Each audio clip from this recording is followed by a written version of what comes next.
Debt will collapse any nation, big or small. Today we are going to discuss how Greece has missed the IMF payment that we've all been waiting for. And we will also discuss how Puerto Rico is next. You came here for the truth, so let me unveil that for you.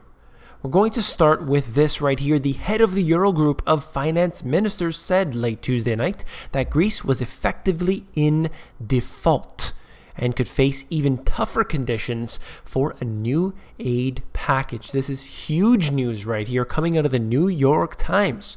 I think the fact of the matter is that Greece is in default or will be in default tomorrow morning on the IMF and also, I believe, on a loan to their own central bank.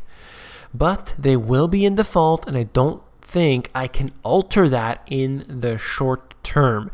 This essentially means that they have claimed bankruptcy to their creditors, in this case, the IMF. They have many more payments to make to other institutions or funds or what have you. This just happens to be the IMF, this one here that we know specifically they could never pay back. I've talked about this many times before as we have been leading up to this day right now, and we are here, and they did in fact have this missing of the payment. We're going to move on to this out of the AP. Greece slipped deeper into the financial abyss after the bailout program it has relied on for 5 years expired at midnight, and the country failed to repay a loan to the IMF. We're looking at about $1.8 billion worth here. Greece made a last-ditch effort to extend its bailout. Eurozone finance ministers decided in a teleconference late Tuesday that there was no way they could reach a deal before the deadline. And that was definitely expected to happen. They didn't have the money. They said specifically, we don't have the money to pay this back. And here we are at this time. What they're going to do with all of that, I'm not too sure. But you know specifically that they are going to go ahead with negotiations. I'll get into that in just a moment. They also said here, the Dutch finance minister, it will be crazy to extend the program. They don't want that to happen. They simply want this to be dealt with immediately because it just keeps going on and on. You've heard me covering it here. You've seen it in the news for yourself. This is out of USA Today. Standing in the way of a new deal from the IMF and other creditors is Sunday's Greek referendum on whether to accept the terms that would come with a new aid package, which includes tax increases and spending cutbacks after years of recession. There is some dispute over whether such a referendum could be cancelled, with some Greek lawmakers arguing that the vote is now set in stone.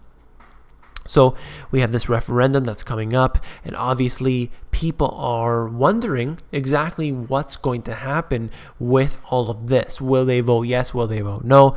The Prime Minister is asking for everyone to vote no in order to basically have them continue on what they're doing. We'll have to see where that all goes. If they do agree to these cutbacks, it is definitely going to hurt the people of Greece. And this is going to set the precedent for future cutbacks for additional austerity.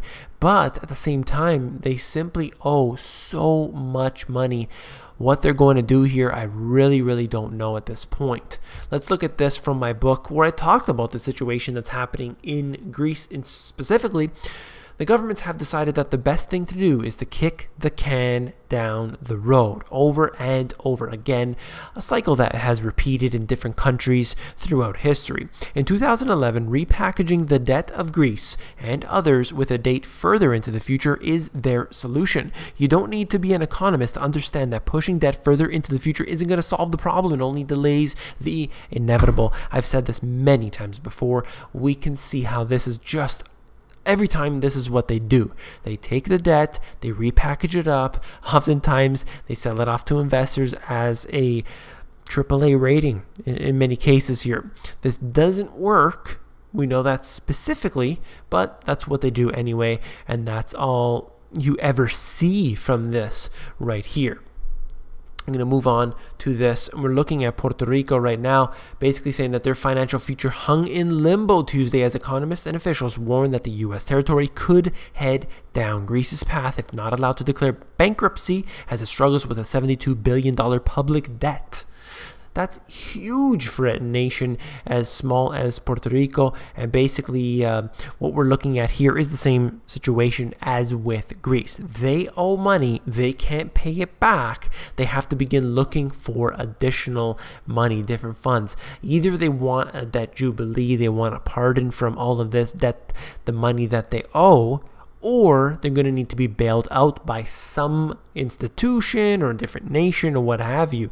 They are in big trouble. And there's more in this article here. Basically, they have hundreds of millions of dollars that they need to come up with immediately, and they're not able to do that. That is quite clear.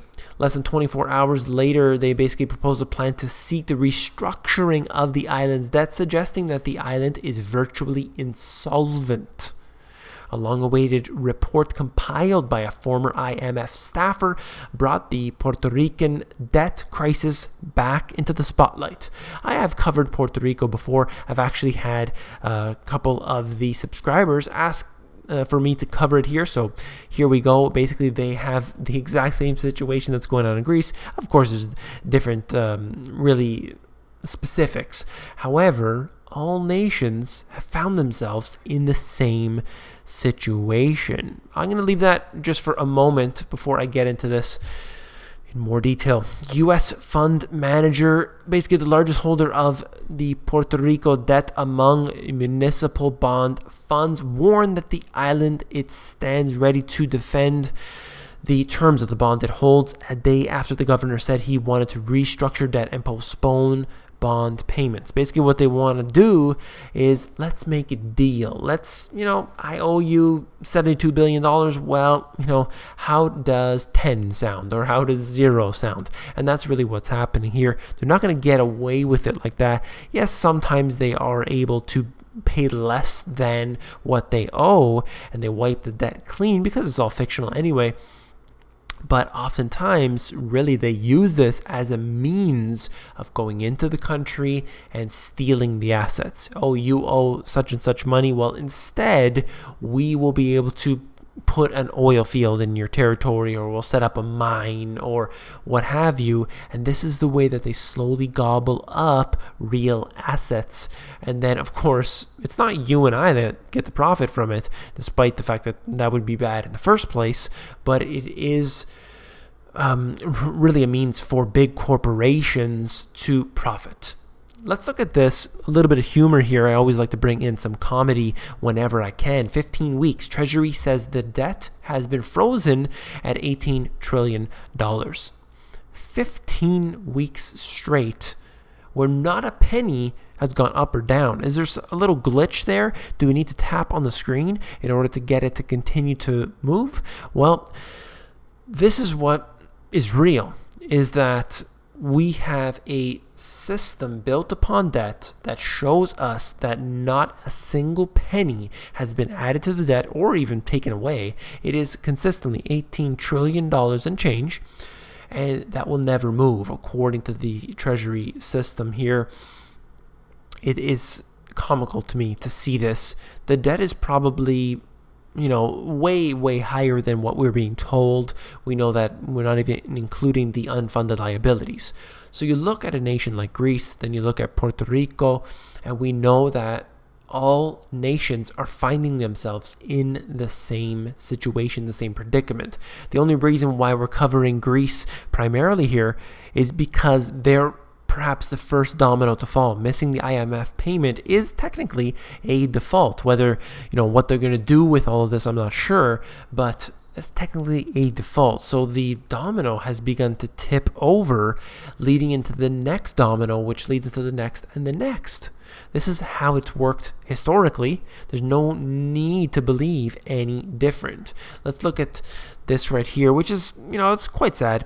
We're looking at this Hillary Clinton's YouTube channel, and they're talking about the whole healthcare, Obamacare here, how it's important for people to have their quote-unquote free healthcare.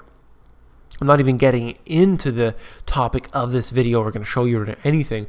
What I want to just note from this, if you haven't watched it already, basically this individual here is touched by Hillary Clinton physically, and she begins to cry. She can't control herself, just pouring tears. And this is what really tells me something. It's just one incident here, and I understand why this individual was bursting into tears, but it really shows you what people have their faith in their government and the government structure as a whole. They believe that the government will be able to provide them with everything that they need, when in fact we should be taking away all of the powers of the government and bringing it back to the people. I don't believe that they're able to solve all of our problems, but we continue to give up power and our liberty and our freedoms to them in order for them to fix the problems that are caused by them and really the corporations which have taken over the place of the government. Their alumni trade back and forth. It's the revolving door. You know what I'm talking about here. And this is exactly what goes on every single time. It's a complete joke, and I'm sick and tired of it. If you found this video informative, please give me a thumbs up.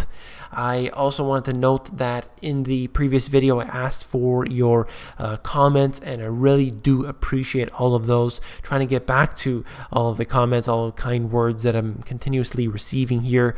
There are so many new subscribers being added every day. Hello to every single one of you. I think if I'm not mistaken, we're closing in on 23,000 soon. So this is really growing exponentially at this point. And I'm really, really glad that people are excited for the truth. They're tired of all the propaganda in the media. It's actually pretty sad what we see out there. But, this is a sign for liberty, and that really, really makes me happy.